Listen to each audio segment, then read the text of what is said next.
to talk about some things to do while you're waiting for bar exam results. Whether you're working or not working, you might be wondering how you can make the most of this in-between time where you're wondering if you passed the bar exam or not. So here's 7 things that we recommend you do while you're waiting. So first, we recommend you learn something about finances. You might have debt to pay off.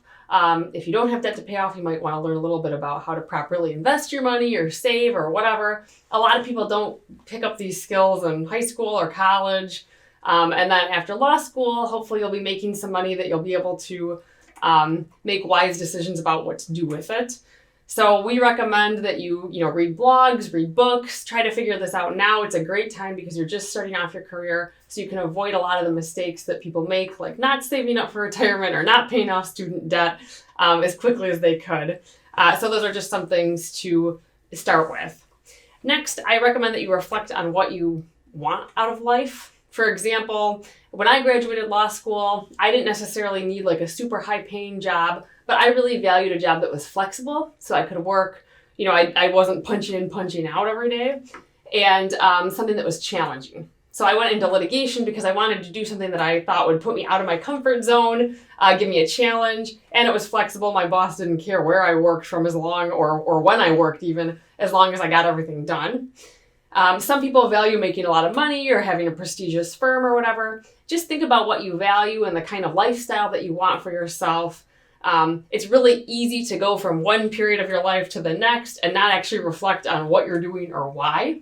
So this in-between period where you're waiting for results is a great time to reflect, because you're kind of forced to pause for a minute. You're not a law student, you're not an attorney, you're something in between. So you might as well take advantage of that time and that pause and break in your life. Next, do something you missed while you were studying. Maybe you didn't get to see your friends that much. Maybe you really want to catch up on a Netflix show or get back into cooking or whatever.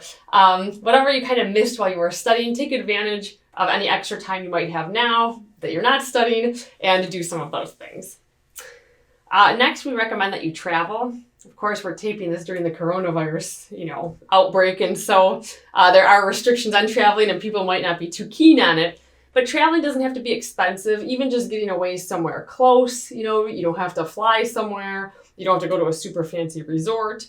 Just getting out of the space that you've been in while you've been studying the whole time, even if it's just for a weekend, can be really helpful. It can help distance yourself from the bar exam and take maybe some time to reflect on what you want out of your life. Next, update your resume and LinkedIn page. It might have been a while since you thought about your resume or your LinkedIn page because you've been busy studying in law school and for the bar exam. So now can be the perfect opportunity to polish up that resume and LinkedIn page. Next, come up with your plan A if you pass the bar exam and your plan B if you don't pass. The reason I recommend people do this is because it's much easier if you have a plan. If you pass, then you probably have a swearing-in ceremony to go to. Do you want to do anything to celebrate if you pass? If you fail, then what's next? Are you going to retake your course? Can you take time off work? You don't have to answer all these questions in detail, but having some kind of steps in place, like, okay, this is about what I'm going to do if I pass. This is about what I'm going to do when I fail, can be helpful because you'll feel less anxious about the results. We've had some students that are honestly more anxious at the thought of passing than failing because, passing means that they're an attorney and they have to find a job or, whatever. Like, they get anxious about that. That's obviously not the majority of people, but they do exist. And so having some kind of plan in place can be helpful. Or if you have it in the back of your mind, like nagging you, like, what if I failed the bar exam? One way to conquer that anxiety and kind of quell it is just to say, okay, well, if I fail, it's not the end of the world. I'm going to do X, Y, Z. I'll get back on track. I'll pass it the next time. I'll be licensed within 6 months anyway.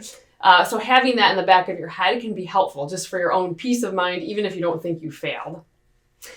And then lastly, we recommend that you exercise.